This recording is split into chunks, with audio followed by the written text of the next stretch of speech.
Baik teman-teman, sekarang kita ketemu lagi dan kita masih membahas soal tentang listrik dinamis. Oke, jadi soalnya itu disajikan rangkaian seperti tampak pada gambar. Jadi, sebuah baterai, ampermeter, dan 4 buah resistor serta saklar dihubungkan sebagaimana pada gambar di atas. Jika saklar satu ditutup dan saklar 2 terbuka, maka pernyataan yang benar adalah yang mana? Yang pertama itu beda potensial hambatan 10 ohm sama dengan beda potensial hambatan 20 ohm. Kemudian arus yang melalui hambatan 10 ohm itu dua kali arus yang melalui hambatan 20 ohm. Dan yang ketiga, arus terbesar adalah arus yang melalui hambatan 30 ohm. Dan yang selanjutnya beda potensial pada hambatan 40 ohm, 4 kali beda potensial pada hambatan 10 ohm. Oke. Jadi ini harusnya gambarnya gini ya. Oke. Harusnya satu lebih panjang ya karena ini sumber tegangan. Oke. Langsung aja kita bahas ya. Katanya saklar satunya ditutup. Jadi kalau saklar satunya ditutup gini, berarti ini terhubung ya, tapi saklar duanya ini kebuka, jadi di sini tetap terputus ya. Nah, karena di saklar duanya terputus, maka tidak bakalan ada arus yang ke 4 ohm ini. Nah, sekarang kita lihat nih. Beda potensial hambatan 10 ohm sama dengan beda potensial pada 20 ohm. Jadi katanya beda potensial di sini, beda potensial di 10 ohm, beda potensialnya di sini itu sama dengan di 20 ohm. Nah, adik-adik perhatikan baik-baik antara hambatan ini, antara yang 10 ohm, 20 dan 40. Ingat ini itu dia ini tuh rangkaiannya, perhatikan ini tuh dia rangkaiannya adalah rangkaian paralel. Oke, dia rangkaiannya paralel. Jadi antara 10 ohm, 20 ohm dan 40 ohm itu paralel.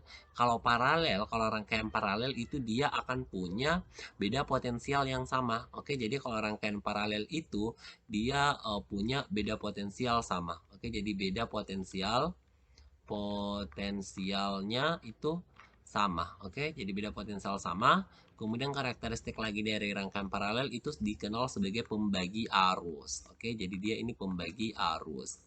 Nah, perhatikan karena di sini dia bilang untuk yang pertama itu adalah beda potensial hambatan 10 ohm sama dengan beda potensial 20 ohm. Maka pernyataan ini benar. Jadi pernyataan satu benar. Nah, kemudian pernyataan 4 dia bilang bahwa beda potensial 40 ohm 4 kali beda potensial hambatan 10 ohm. Nah, ini salah. Kenapa salah? Karena harusnya ini beda potensial antara yang 10 dan 40 itu sama karena mereka terangkai secara paralel. Jadi di sini tuh salah ya. Jadi yang 4 itu salah. Kemudian pernyataan yang ketiga. Kita ketiga dulu, arus terbesar adalah arus yang melalui hambatan 30 ohm. Jadi kalau kita gambarkan nih arah arusnya, jadi ini kan sumber tegangannya yang ini, sumber tegangannya ini. Jadi nanti arusnya bakalan keluarnya ini gini. Jadi arusnya keluar ke sini, nah akan lewat ke ampermeter dan ke hambatan 30 ohm di sini total. Nah, nanti I-nya ini akan terbagi karena ada percabangan, maka akan ada yang ke sini sebagai I1 dan ada yang lari ke sini sebagai I2. Otomatis karena arus yang di sini, arus yang di 30 ohm ini adalah arus yang terbagi. Jadi arus yang total terukur di ampermeter ini akan terbagi, ada yang lari ke I1 dan ada yang lari ke I2. Oke? Nah, berarti bisa dipastikan bahwa arus terbesar itu adalah arus yang di 30 ohm karena arus yang di situ yang terbagi. Oke? Jadi kita bisa tulis bahwa opsi 3 itu benar. Oke, sekarang kita yang kedua. Nah, yang kedua dia bilang di sini arus yang melalui hambatan 10 ohm itu sama dengan arus yang melalui hambatan 20 ohm.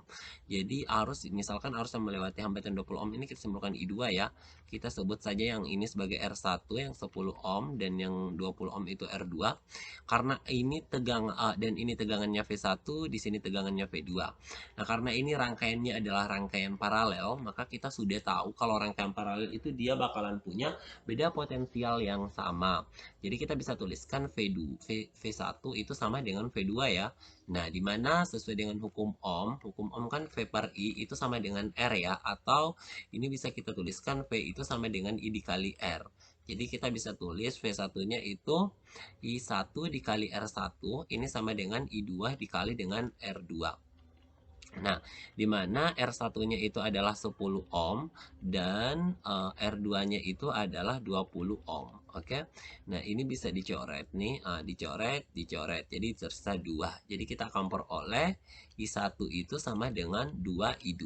Oke, kita lihat pernyataannya. Pernyataannya bilang arus yang melalui hambatan 10 ohm 2 kali arus yang melalui hambatan 20 ohm. Karena I1 itu adalah arus yang melalui hambatan 10 ohm dan I2 adalah arus yang melalui hambatan 20 ohm, maka pernyataan 2 ini benar. Seperti itu ya. Jadi jawaban yang benar itu adalah opsi benar 1, 2, dan 3. Kalau opsi yang benar 1, 2, 3 itu jawabannya adalah alfa. Oke teman-teman, terima kasih atas perhatiannya. Pembahasan kita cukup sampai di sini.